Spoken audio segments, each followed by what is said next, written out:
In the 1830s, the Zoarites built many new buildings.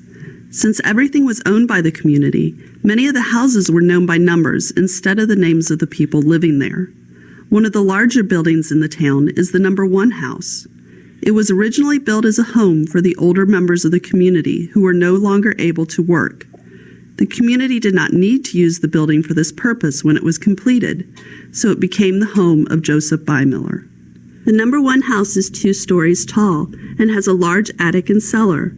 The cellar was dug deep under the house to keep cold even in the summer, so that it would act like a refrigerator. Behind the house are a kitchen, a dining room for the community, a storeroom where supplies for the town were kept, and a community laundry. The storehouse also had a deep basement. Next to the number 1 house is a large garden. The Zoar garden was designed to represent the New Jerusalem, as described in Revelation 21. The center tree is Christ, or the tree of life, surrounded by a hedge representing heaven. The surrounding 12 trees represent the apostles. The radiating paths are the paths people walk in life. The path around the garden perimeter is the world. To get to heaven, believers had to look toward Christ. The gardener lived in the house next to the garden. He was in charge of the garden, but boys who were not old enough to work on the farms were given chores in the garden to help. This garden was not designed to grow food. Most of the plants were flowers, and it was a place that the members of the community could all enjoy. Another important building at Zoar is the general store. This building was completed in 1833. It was not just a store, but also had the post office and the headquarters of the society.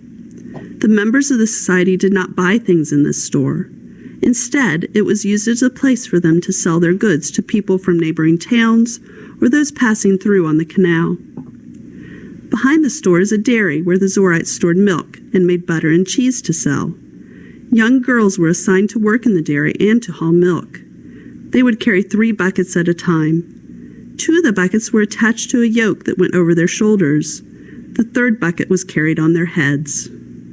The extra cheese, butter, and milk were then put in the basement of the store.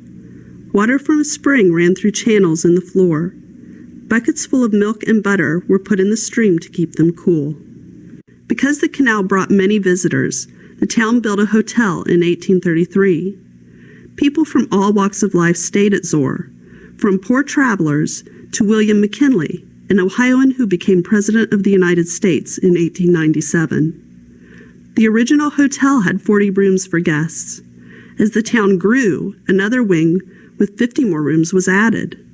The center of the hotel was a round room and a tower that provided a view of the whole town. Zoar had many other buildings where craftsmen made most of the things that the town needed, as well as products to sell.